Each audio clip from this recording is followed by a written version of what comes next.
¿Qué tal? Muy buenos días, tardes, noches o madrugadas. El día de hoy me encuentro con un súper invitado, Miguel Cuauhtémoc, artista plástico. Bienvenido a este espacio. Muchísimas gracias por aceptar la invitación. No, gracias a ti, María, por la invitación. Y a Gastón, sobre todo, por este Sobre espacio. todo a Gastón, sí, porque esa escena está increíble, ¿no? Me interesa mucho que, para empezar, nos cuentes cómo fue tu acercamiento al mundo del arte. Pudo haber sido desde tu infancia, adolescencia o una vez que ya eres adulto. Claro. Ahora sí que vamos a empezar desde el inicio, ¿no? Okay. Desde cómo comencé. Mi acercamiento fue de una manera muy, muy padre, ¿no? Por así decirlo, muy interesante. Porque yo a la edad que te gusta, aproximadamente 19, 20 años, como que seguía buscando mi camino, ¿no? Más o menos, hacia cómo apostarle el futuro. Y no sabía, o sea, sí yo tenía cierta inquietud por las artes plásticas, me gustaba mucho la fotografía, me gustaba mucho el diseño gráfico, me gustaba la historia, incluso empecé a estudiar historia en algún momento, pero nunca pude como concretar algo, hasta que un día tuve la magnífica oportunidad, y reitero la palabra oportunidad porque creo que sí se me dio de una manera increíble el conocer el taller, el estudio de un artista,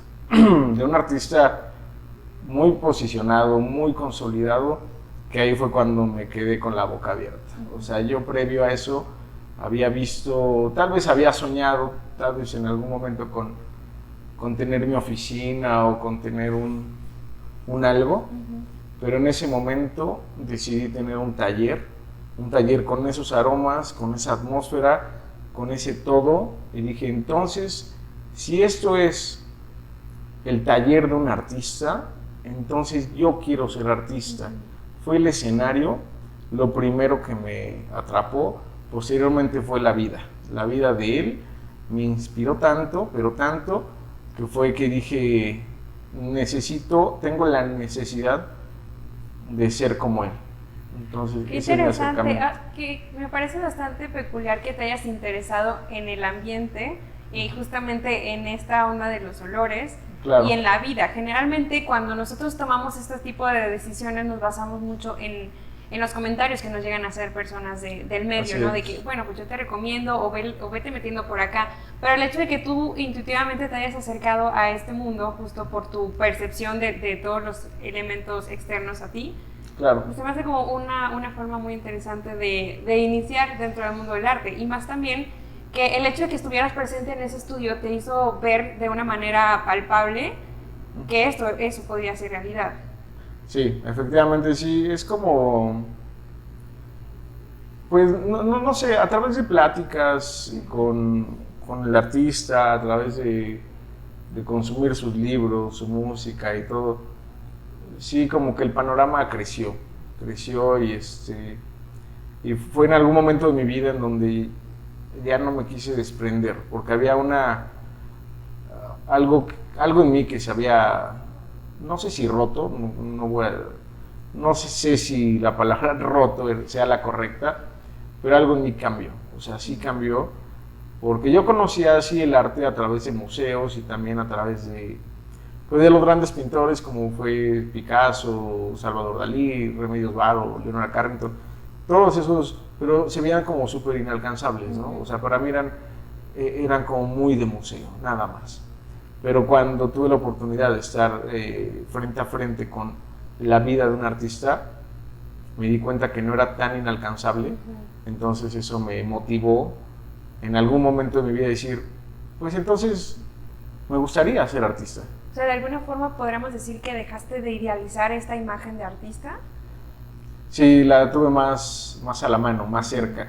Entonces, bueno, claro que eso me llevó digamos, a resultados, o más bien a pensamientos que eran de mucho trabajo. O sea, es cuando aprendes que el artista no es un ser divino tocado por Dios, es simplemente un ser humano que se la pasa trabajando todos los días, trabajando en un lienzo o en una escultura o en un montón de lienzos, en dibujos, en bocetos, o sea, es una máquina de obra. Entonces, como siempre he sido muy motivado por el trabajo, dije, pues entonces aquí soy. A mí me gusta estar en constante movimiento y me gustan los colores, me gusta la pintura, entonces pues no hay más, de aquí soy y aquí me quiero quedar. Planteas tu obra como paisajes oníricos. ¿Eso surge a partir de algún proceso de tu vida o algún momento de tu vida en el cual tuviste un sueño, de ahí surgieron una serie que esa es la que te ha llevado dentro de tu trayecto? ¿O cómo fue que comenzaste a entender tu obra como un paisaje onírico?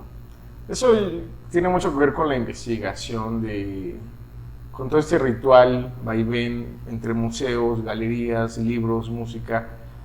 Fui delimitando mis gustos y me di cuenta de que había ciertos artistas en mí que me movían más que otros, ciertos directores de cine que también me movían más, o una literatura que me gustaba más que la que anteriormente consumía. Entonces, toda esa búsqueda, me encontré con que mis gustos eran un poco irregulares, ¿no? O sea, tal vez no consumía los mismos libros comunes o el mismo cine, y de ahí me di cuenta de que existía algo que era pues el surrealismo, la ciencia ficción, y eso me ayudó mucho a entender que mi obra debía de tener un concepto claro, y eso lo encontré a través del onírico. O sea, ¿qué es el onírico? Pues nuestra sensación de cuando sueñas despierto, o cuando vienen los famosos déjà vus o las epifanías, todo esta búsqueda de conceptos me llevó a que existen como mundos paralelos, y eso a mí me maravilló. Dije, entonces esto tiene que ser parte de mi pintura, porque en primer lugar me está gustando, y también no me voy a considerar un pintor realista que pinta como en pasos. Simplemente yo pinto como más visceral, a veces más sentimental. Selecciono mi paleta y todo, pero sí lleva como un discurso medio exótico, por así decirlo, y eso trato de implementarlo en los lienzos. De ahí me lleva a una situación pues onírica. ¿Y tuviste alguna etapa figurativa y después pasaste a la abstracción, o siempre te desenvolviste dentro de la abstracción? No, yo siempre tuve diferentes etapas. O sea, como todos, al principio generar algo me costaba muchísimo trabajo, porque no sabía qué pintar. O sea, no tenía el discurso claro. Entonces, ¿qué hice? Pues pinté los famosos bodegones, pinté frutas, pinté paisajes, pinté un eclipse, un atardecer. O sea, esas cosas que me ayudaron a desenvolver, a sacar un poco de esos miedos, pero no me ayudaron como entenderte tal vez. Como entenderme, efectivamente. Entonces, tuve que pasar por todo este proceso que al final era un proceso frustrante, porque era mucho tiempo, era mucha materia invertida, y el resultado era muy básico, o era muy, poco agraciado, ¿no? O sea, yo no buscaba un cuadro bonito o un cuadro diferente, yo buscaba un cuadro, y al final el cuadro pues ni siquiera me gustaba a mí. Por lo tanto, yo como iba a esperar que le gustara a alguien más cuando el resultado no me satisfacía. Entonces sí tuve que pasar por todo este ritual de muchos cuadros. Estoy hablando, no sé, unos 50, 60, tal vez hasta 80 cuadros, entre pequeños, medianos, grandes. Estar constante búsqueda, y eso me ayudó mucho a desenvolverme en mi pintura actual, pero sí tuve que pasar por muchas figuraciones. Sí, obviamente justamente pasar por todas estas facetas te ayuda a entenderte qué te gusta, qué no te gusta, y lo que no te gusta, entender por qué no te gusta, y lo que sí te llama la atención, a permitirte como meterte e inundarte de todo ese tipo de conocimiento. Por supuesto. En cuanto al espectador, tú tienes las puertas abiertas para que cada quien interprete. ¿Cómo es que tomas ciertos comentarios o ciertas observaciones de tus espectadores? ¿Qué es lo que más te han dicho? No, bueno, he pasado por todo, o sea, desde los comentarios buenos hasta los malos, comentarios ofensivos hasta los mejores aplausos, ¿no? Eso también me permite una sensación de que lo estoy haciendo bien, y de que el camino empieza a aclarar, ¿no? Entonces, si dijera nada de mi obra, pues tal vez estaría un poco frustrado. Pero por suerte sí se han dicho cosas buenas, se han dicho cosas malas, y yo qué hago, pues me quedo con lo mejor. A veces creo que también tomar un poco de lo peor es importante. O sea, si por algo te lo están diciendo, no todo es para ofenderte. O sea, también es como un comentario que va con una intención de puedes mejorar. O sea, tienes que, si tienes las ganas de pintar y tu obra no me está gustando por X o Y razón, te lo digo para que mejores.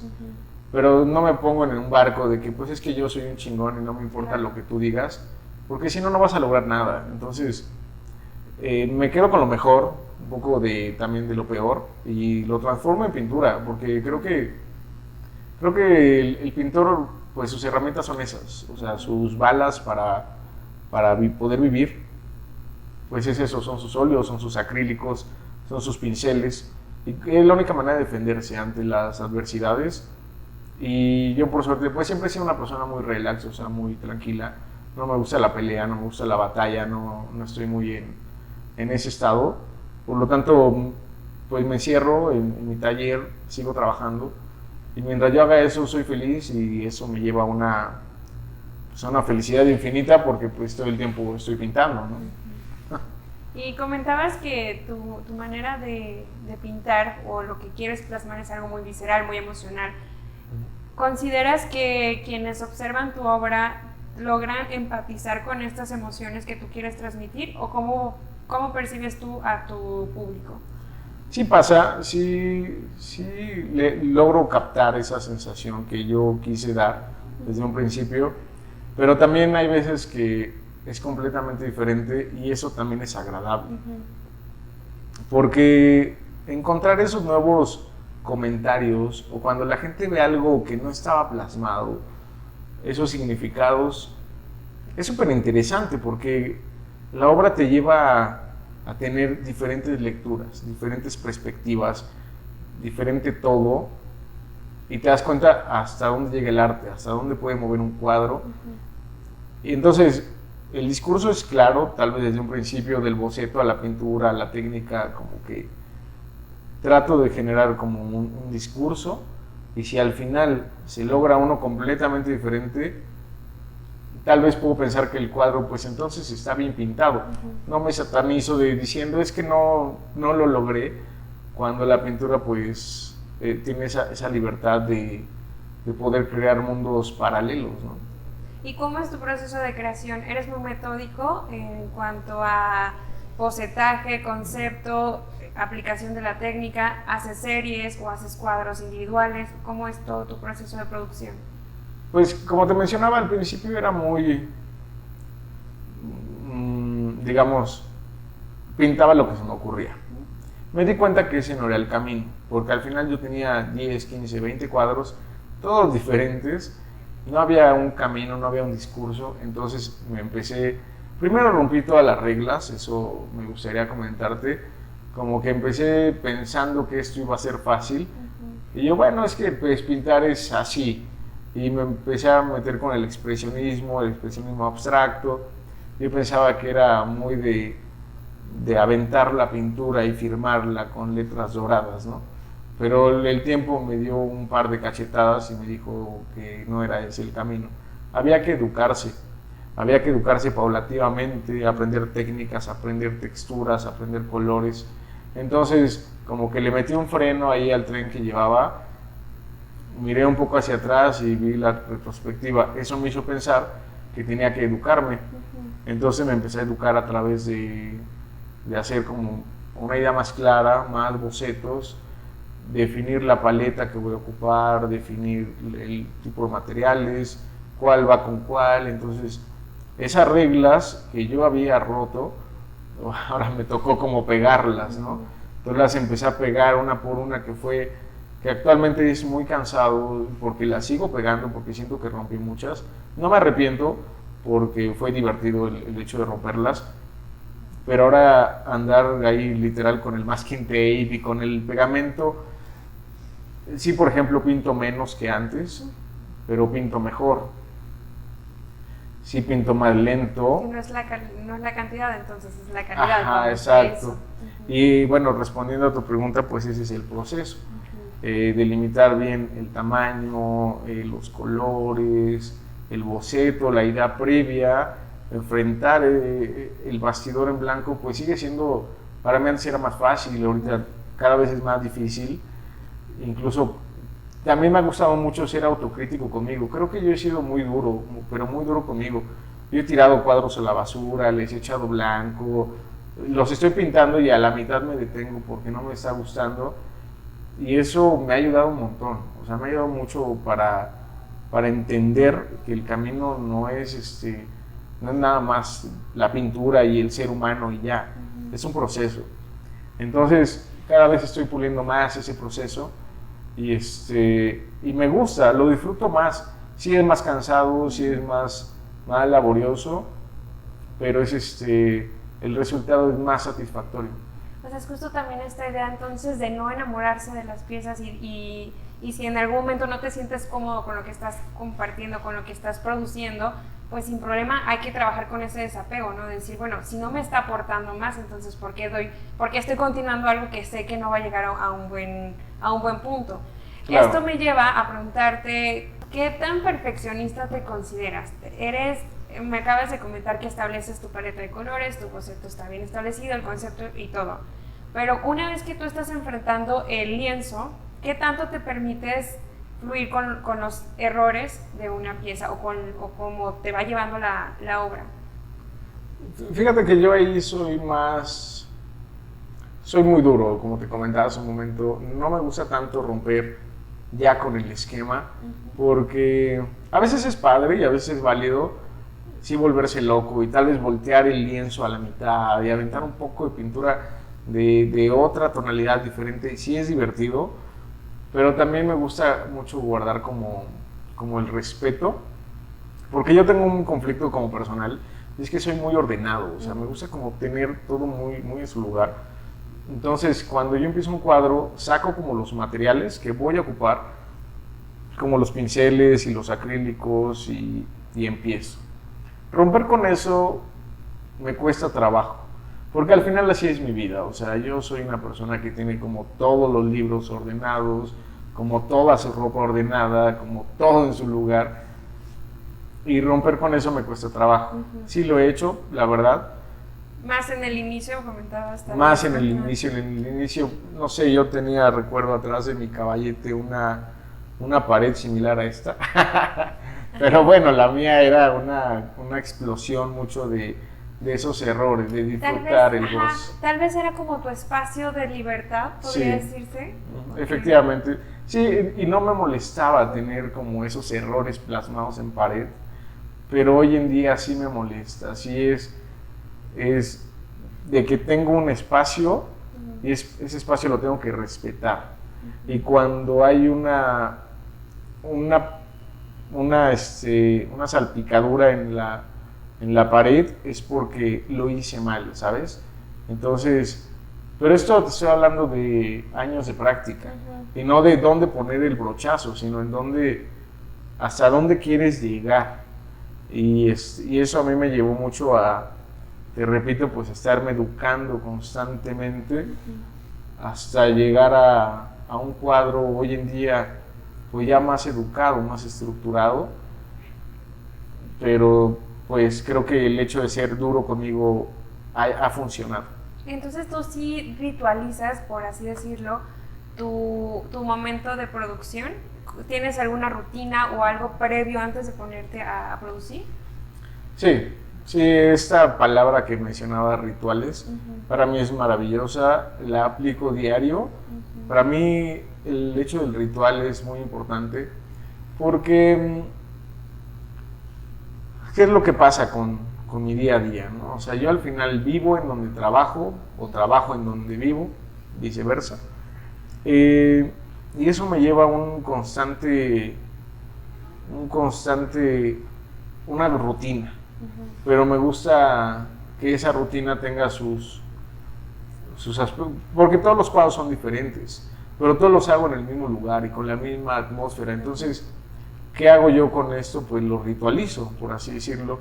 Para mí es importantísimo pues tomar café mientras estoy pintando, poner música y que todo esté como bien pensado, porque eso hace que el cuadro vaya de la mano conmigo y con mi vida. Al final yo pinto al mismo tiempo que vivo, entonces mientras a mí me llegan cosas ya de adultos como las deudas o como todo lo que hay que hacer durante la vida, como el simple hecho pues de vivir en el centro de la Ciudad de México, eso hace que yo tenga que vivir pintar con esa rutina, ¿no? Entonces, me organizo todo mi ritual, le llamo el momento cero.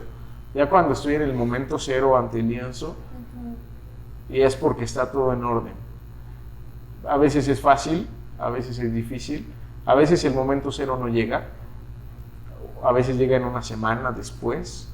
El momento cero tiene que llegar en algún momento, pero tengo que hacer todo un ritual para que ese momento cero, que es el momento en donde yo plasmo el primer pincelazo ante el lienzo, que ese es el momento cero. Es justo cuando rompes hielo, por así decirlo. Sí, efectivamente. Pero sí necesito que esté todo organizado antes, porque me gusta tener esa sensación de libertad. O sea, creo que sí es bien padre el pintar con este vaivén de ideas y todo este aquelarre ante la vida, pero pintar sin que nada te preocupe, sin que nada te estorbe, sin que nada te moleste, la verdad es que es más rico. Entonces me gusta disfrutar, así como me gusta disfrutar la música o un café, me gusta disfrutar la pintura. Sí, porque igual es como muy difícil de separar tu vida con tu estudio cuando estás dentro de tu hogar, donde trabajas y donde vives. ¿Y si te ha costado demasiado trabajo separar esta área de producción con esta área de tu vida diaria? Pues no es que me haya costado trabajo, es que no he tenido ganas de hacerlo. O sea, porque me gusta mucho también mi vida, o sea, mi vida como tal, en donde soy un hombre comprometido, soy un hombre que tiene a sus perros, tengo a mi hijo de 13 años, o sea, eso a mí me gusta mucho, lo disfruto de sobremanera. Entonces, no me gustaría como ponerme una oficina, en este caso un taller, como alejado de la realidad, cuando la realidad es en casa, ¿no? Entonces, me gusta mucho vivir esa sensación, porque es muy padre, o sea, es muy padre cuando volteas y te das cuenta de que está tu vida, y tu vida es tu tele, es tu refrigerador, es tu microondas, es tu cama, o sea, y luego volteas y es tu caballete, ¿no? Es como tu oficina, ¿no? A mí en lo personal me gusta. No sé, habrá artistas que sí se quieren alejar un poco de eso, respeto, pero yo no soy de esa idea. Soy un hombre de hogar, soy un hombre de casa, y me gusta pintar y de repente hacer una pausa, salir un poco de esa rutina, darle un beso a mi esposa y regresar al caballete. Para mí es espectacular. Ahondando un poco sobre tu discurso, que es esta cuestión de reflexionar sobre la naturaleza y la tecnología, ¿me podrías explicar un poco más a qué te refieres con esto? Sí, claro, eso tiene mucho que ver con mi pasado, porque cuando yo estaba en esa búsqueda de qué pintar, el qué más pintar o qué es eso que no ha sido pintado, pues es una marcha muy larga, porque sacas los libros y te das cuenta de que gran parte ya ha sido pintada, tocando cada uno sus diferentes connotaciones y todo. Pero algo que a mí me movía, tal vez, era como ese pasado que tuve con mi familia, en donde yo fui parte de ese negocio familiar, en donde estaba yo rodeado de máquinas. Y entendí más o menos esta perspectiva sobre cómo funcionan, para qué sirven, e incluso desde dónde vienen, ¿no? Tal vez un pequeño circuito, cómo hacía mover un super maquinón, para mí era tal vez visualmente agradable, era incluso increíble, ¿no? Si me meto yo a los anales de esa tecnología, no entendía nada, porque mis capacidades no dan para entender todos esos manuales, esos cables, no lo daba. Y por otro lado, algo que siempre he respetado pues es la naturaleza, porque me gusta mucho la naturaleza, me gustan los animales, me di cuenta de que esa sensación de vivir con el aire fresco, con el sol y la luna, todo eso para mí es como muy bello. Entonces hice como una combinación, fue como un match entre ese pasado y ese presente que a mí me llamaba la atención, y lo empecé a plasmar en la obra. Eso hizo que yo creara estos como paisajes mecánicos, como que los brazos que agarran un ojo y ese ojo sale como un pistilo, y empecé a hacer todo un ritual de como bien raro, ¿no? No quiero tocar el tema, por ejemplo, surrealista, porque ese está muy, ¿cómo se dice? O sea, es muy limitado, ¿no? O sea, creo que los artistas surrealistas fueron muy elegidos, ¿no? Y son muy pocos los que están dentro de esa corriente. Yo no me involucro a meterme ahí, pero sí considero que viene un aire como surrealista, ¿no? Entonces, eso hace que mi obra tenga una sensación ahí de, pues esto de las máquinas con la naturaleza, pero es precisamente por mis gustos. O sea, yo quise respetar lo que a mí me gusta, parte de lo que fui hace un par de años, lo que sigo siendo, porque creo que la naturaleza me sigue gustando. Y dije, bueno, si tengo estos gustos y soy pintor, pues entonces vamos a pintarlo. Y fue así como empecé a tomar esta corriente pictórica que tiene que ver con la industria. Me llama mucho la atención de tus cuadros que encuentro un montón de elementos que están dentro de una misma composición, pero ninguno de esos elementos se come a otro. Veo que todos están perfectamente bien estructurados y ubicados para que ninguno tenga un protagonismo que opaque a los demás, sino que todos los elementos que tú plasmas en una composición, siento que conviven. ¿Cómo es que tú planificas un boceto para una pieza? Claro, sí, alguna vez me comentaron que mis cuadros son como infinitos, y ese comentario me gustó. Yo no lo había pensado, pero efectivamente cuando tú ves uno de mis cuadros, como que no hay un inicio, no hay un final, como que no hay un arriba o un abajo. Entonces creo que ese comentario me ayudó mucho a entender que los elementos tenían que tener como no tenían que tener jerarquía, tenía que ser una superficie en donde se vaya dando poco a poco, uno se conecte con el otro. Entonces al final, cuando tú ves la obra, imagínate que estás en una fábrica, pero una fábrica gigantesca en donde estén las poleas y los engranes sacando aceite como todo, pero estoy hablando de una cosa inmensa, ¿no? Imagínate que tú te asomas por una ventana. Entonces el ver esa ventana hace que nada más tengas un campo visual reducido. Ese campo visual es mi cuadro, parte de esa máquina que no sabes si va para allá o va para allá, o si los botones están de aquel lado y el centro de control, no sabes, simplemente te lo imaginas. Y eso me gusta porque la sensación es infinita, ¿no? También observando tus cuadros identifico mucho esta herramienta de delimitar y contornear las formas justo para resaltarlas, cada una de ellas, pero a la vez mantenerlas en conjunción. Tú ya te dedicas completamente al arte, vives completamente de tu producción, pero cuéntame cómo es que tú te involucraste dentro del mercado del arte y cómo fue que te comenzaste a posicionar dentro del mercado del arte, de lo cual te permitió que ya no tengas como que preocuparte por estar trabajando en otra cosa alterna a tu producción artística. Ok. Pues mira, una parte de mí es una persona muy necia y muy clavado, ¿no? O sea, yo sí, cuando algo me gusta, trato de involucrarme mucho. O sea, sí consumo mucho el texto que tiene que ver con esa parte, o los libros, o los documentales, o las películas. Me pasó eso con el arte. Cuando yo empecé a involucrarme en el mundo de la pintura, dije, es que esto va en serio, y pues que vaya en serio. Al principio yo empecé considerando, creo que como muchos artistas, consideré muy importante el hecho de exponer, el hecho de tener un currículum amplio de dónde han estado tus cuadros,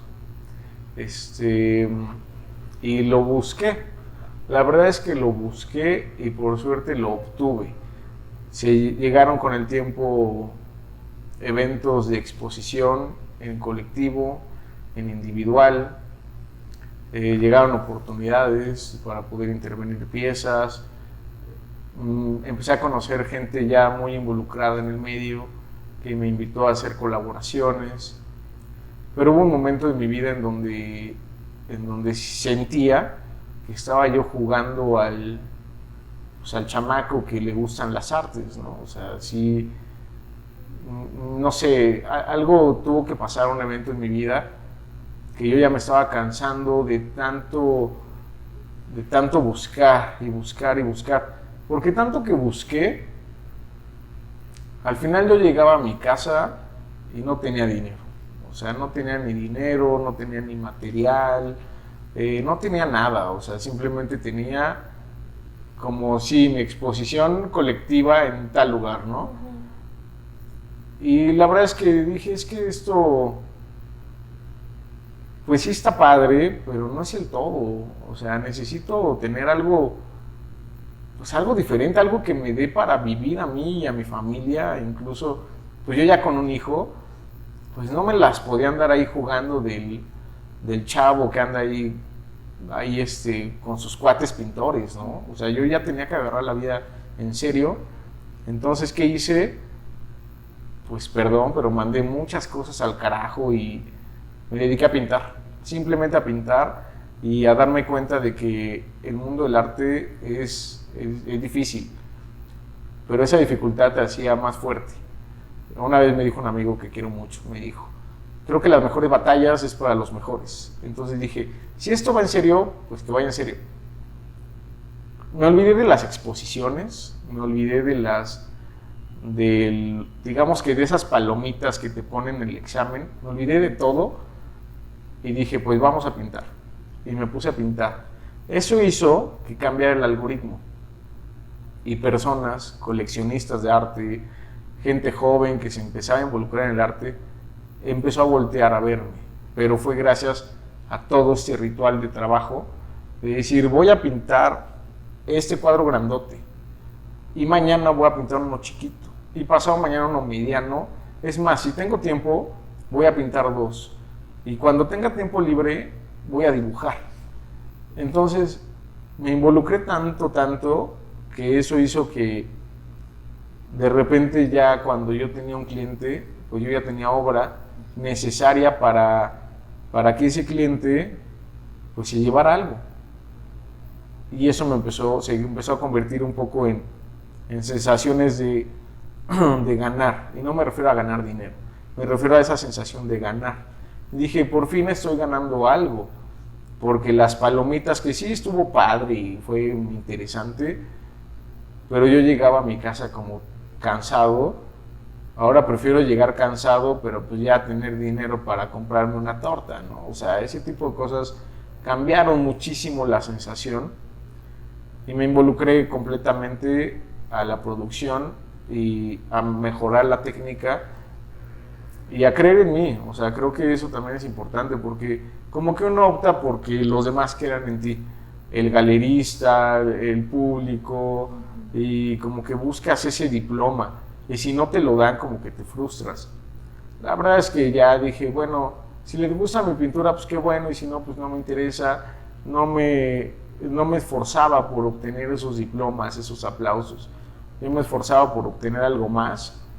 Y fue lo que me ayudó mucho a vivir del arte. Entonces, digamos que tú comenzaste a autogestionarte y por tu propia cuenta empezaste a promover tu obra.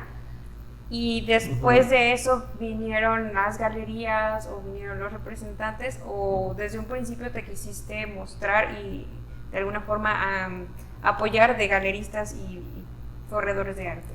Pues es todo, es como una escalera, ¿no? O sea, primero pues no eres don nadie, o sea, nadie te conoce, ni siquiera te conoce tu mamá, ¿no? O sea, ese tipo de cosas haces que quieras subir, y empiezas a trabajar.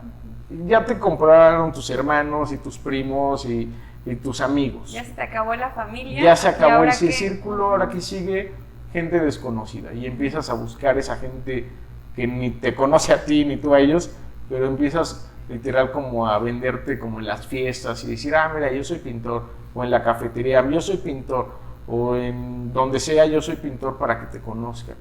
De repente ya te conocen, pero pues no puedes estar toda la vida haciendo que te conozcan porque necesitas producir.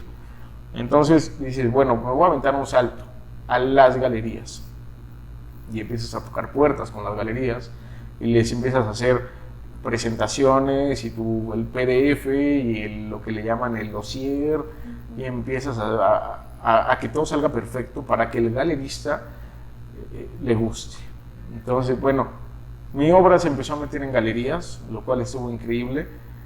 Eso me dio una catapulta muy grande, o sea, de verdad, yo a las galerías les he agradecido muchísimo, pero llega ese momento en donde dices, ¿y ahora qué sigue? Los museos. Ahí el salto es enorme, que ni siquiera tengo las capacidades de hacerlo. Entonces, ¿qué sigue? Pues la autogestión, porque ¿qué es lo que pasa? La galería tiene una ventaja. Si no les gusta un cuadro de Miguel Cuauhtémoc a sus clientes, pues les gusta el de otros artistas. Pero la galería siempre va a ganar porque tiene opciones. En el caso de Miguel Cuauhtémoc, que soy yo, si al cliente no le gusta Miguel Cuauhtémoc, pues hasta ahí llegó el deal. O sea, simplemente no se va a lograr. Y entonces me siento muy limitado. ¿Qué es lo que hice yo? Pues empecé a autogestionarme, efectivamente. Entonces me olvidé un poquito como de esas carpetas de presentación y de todo, y me dediqué a mi chamba, que mi chamba fue simplemente con mis recursos, que era mi celular, tomar fotografías, redes sociales, exponer un poco de mi vida, un poco sobre mi presente, un poco sobre mi pasado, mis gustos, y simplemente soy yo, soy Miguel Cuauhtémoc y soy pintor, y esto es lo que pinto. Y eso funciona más porque soy más honesto. Incluso me gusta tener una ropa de pintor a estar en el evento con la corbata y todo cuando no me siento cómodo. Entonces yo lo que empecé a hacer fue una autogestión de mi vida y de mi pintura y de todo mío, y funcionó mucho porque me dio como ese respiro que he estado buscando durante años. Lo empecé a generar, pero sí es un batallar, o sea, es un batallar grande. Entonces tú te sientes más cómodo teniendo una cercanía con el público, directamente con tus redes sociales, de que si alguien te quiere escribir, te va a escribir a ti, no le va a escribir primero al galerista, a ningún intermediario. Entonces tú eres más de ese plan de soy un humano tal cual, pinto y aquí estoy, te recibo en mi estudio, incluso también la gente puede ir a tu estudio si está interesada en consumir tu obra, ¿no? Sí, claro, o sea, sí me gusta porque se rompe algo bien importante y se genera algo increíble, que es la amistad con el cliente. O sea, cuando el cliente cree en tu obra, primero es un cliente que llega tocando la puerta diciendo, vengo a ver tus cuadros, a ver cuál me late para mi comedor. Pero se genera algo, una amistad, porque resulta que ese cliente tiene cosas afines contigo, como la literatura o como el cine o como cosas. O sea, lógico, debe de tener algo, porque por algo está ahí. Y cuando se rompe eso, se generan cosas increíbles. Yo le agradezco mucho a la vida porque me ha presentado a gentes extraordinarias que llegaron a través de mi pintura. Hoy en día no son clientes, o sea, son amigos míos, son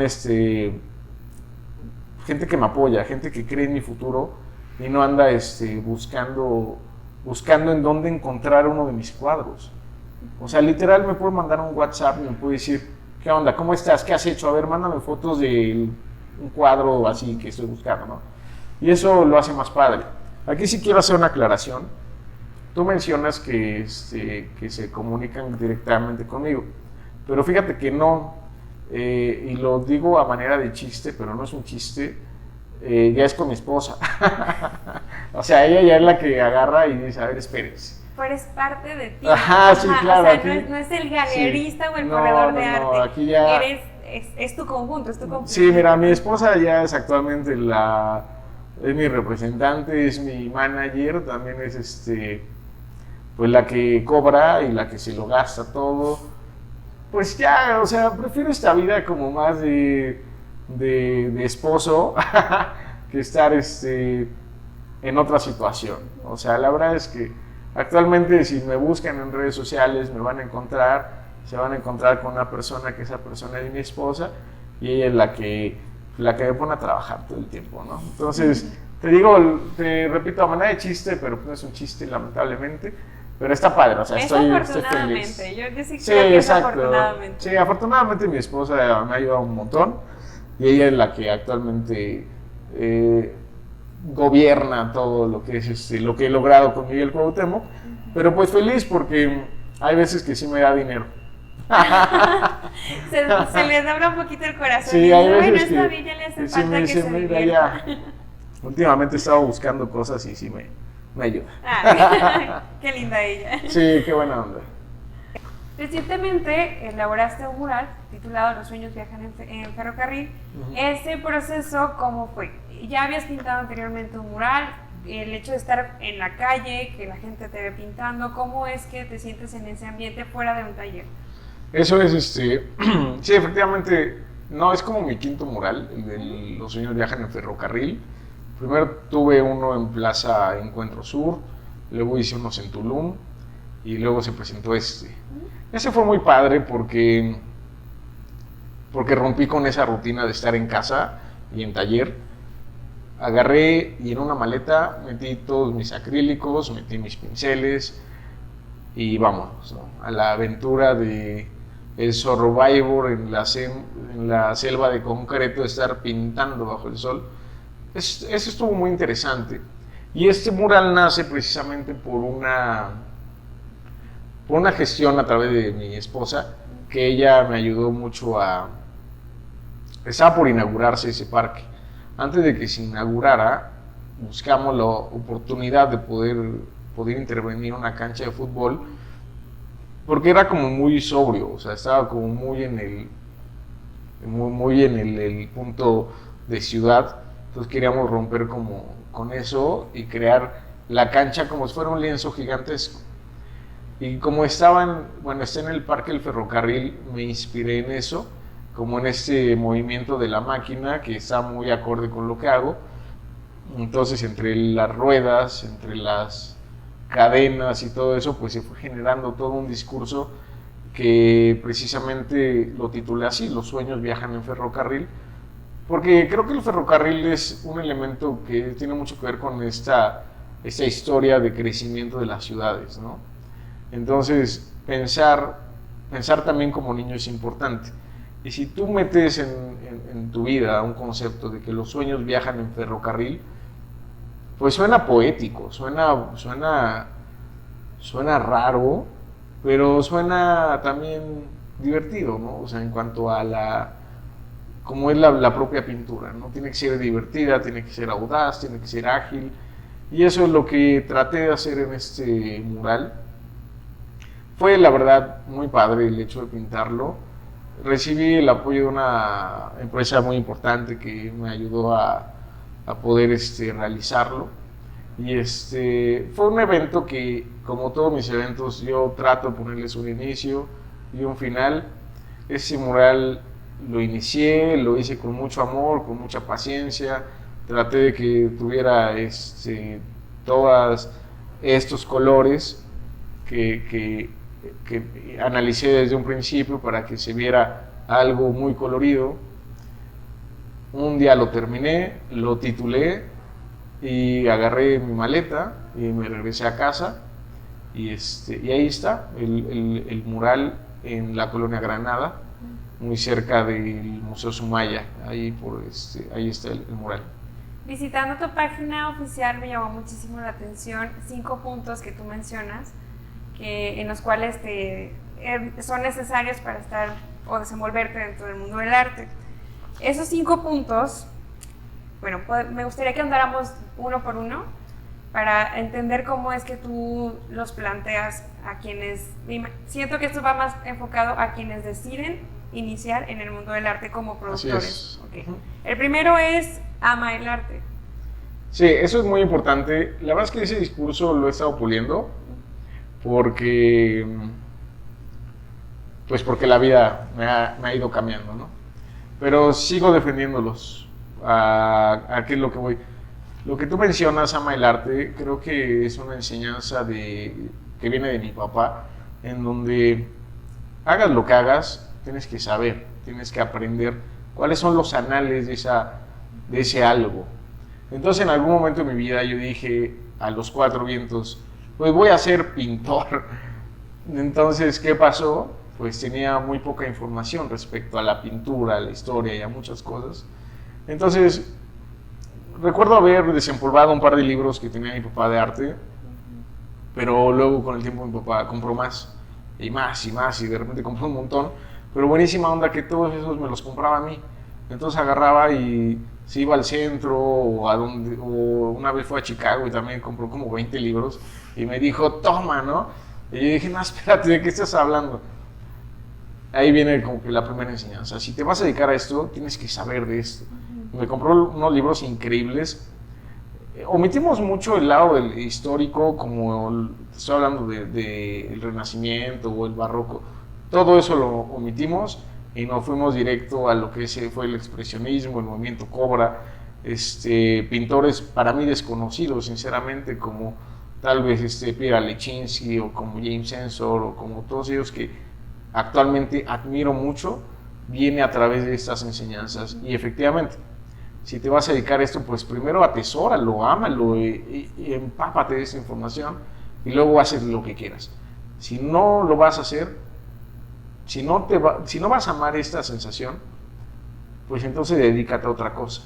Como yo me quería dedicar a esto, me hice tan fanático que actualmente quien compra esos libros ya soy yo, porque ya me hice muy fan de eso, ¿no? Entonces, ese es como el primer punto. El punto número 2 es estudia, pero en tu caso, ahorita que me lo estás comentando, ¿tú estudiaste y comenzaste a amar el arte o primero amaste el arte y seguiste estudiando? ¿O cómo fue cuál sucedió primero o a la par? Pues mira, igual rescatando un poco mi familia, viene mucho de eso, o sea, ellos son como muy estudiosos de todo, o sea, son hasta como raros, son como matemáticos, así como todos locos.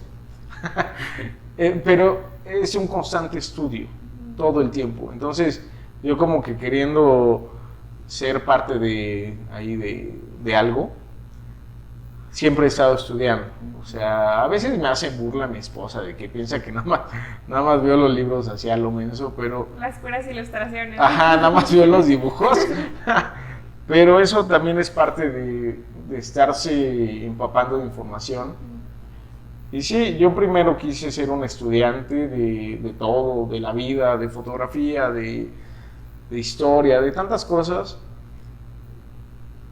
Y aprendí que la educación sí es importante, o sea, sí es importante hablando de muchas connotaciones que la vida te va dando. Por lo tanto, sí, o sea, yo sí me gusta defender que el estudio es importante, el estudio como sea o de lo que sea, pero sí hay que estudiar la materia a la que te vas a dedicar.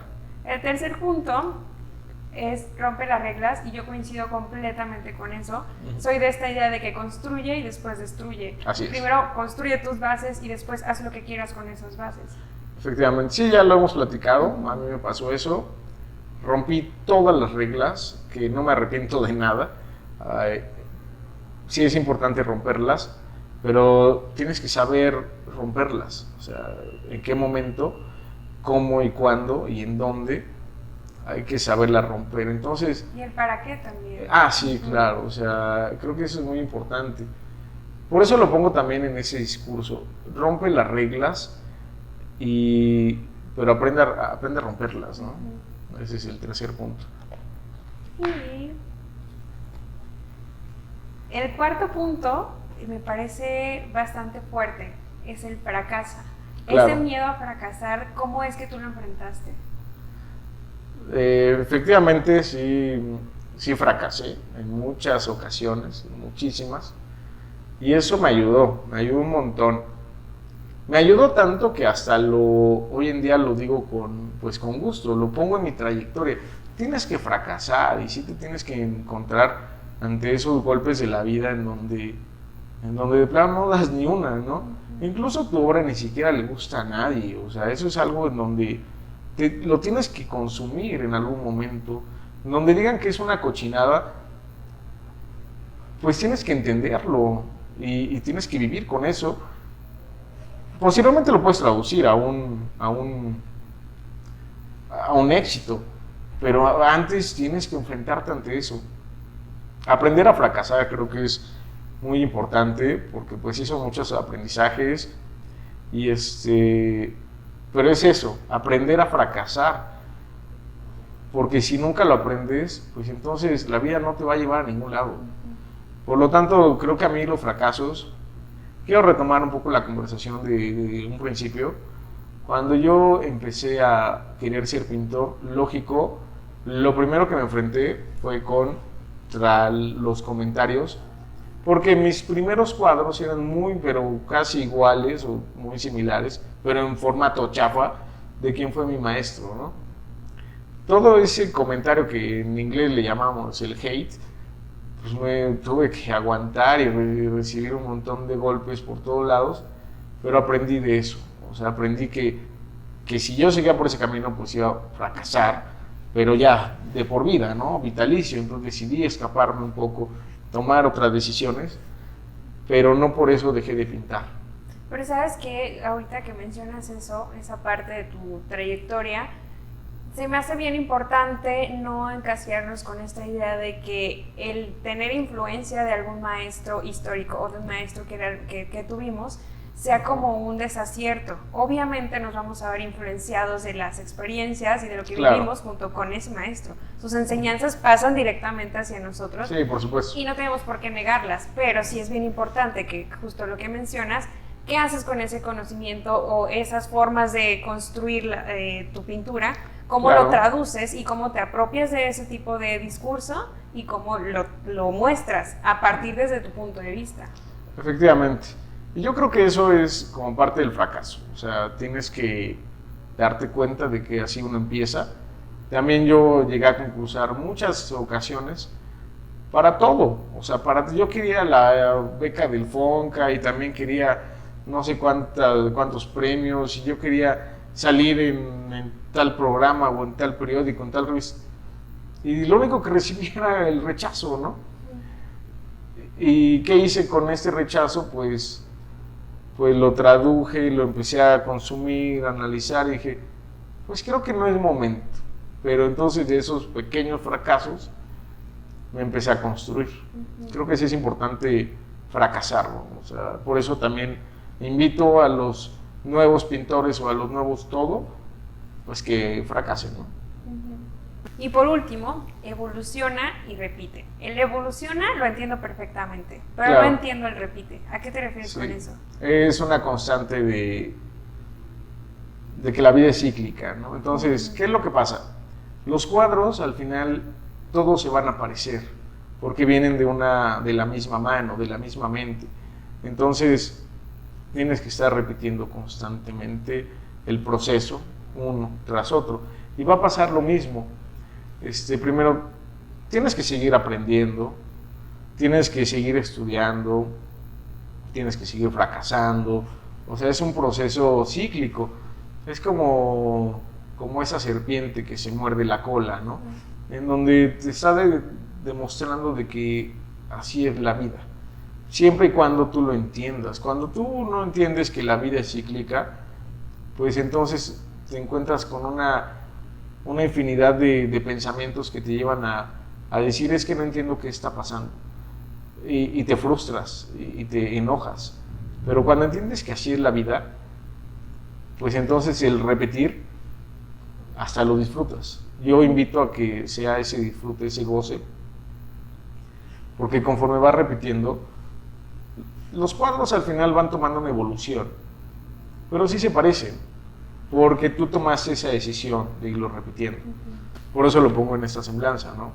evoluciona así, pinta mejor, analiza mejor tus cosas, pero sigue en el constante vaivén de pintar, de conocer, de estudiar, de fracasar, y de nuevo regresas al mismo punto que es tú ante el mundo y tu lienzo.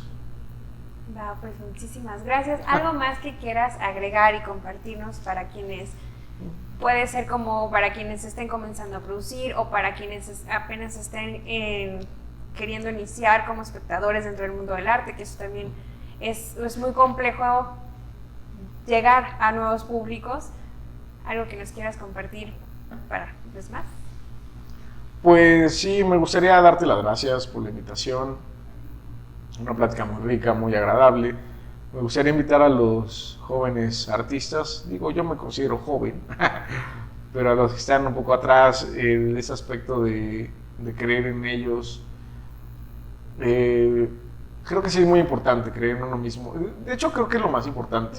Cuando uno busca la aceptación o el reconocimiento de lo demás, pierdes un poco el tiempo, que sí es importante que te lo den, pero tampoco es el non plus ultra. O sea, lo que tú necesitas es crecer como artista, y cuando digo artista me refiero a todas sus connotaciones, en cuanto a bailarín, actor, escritor, músico.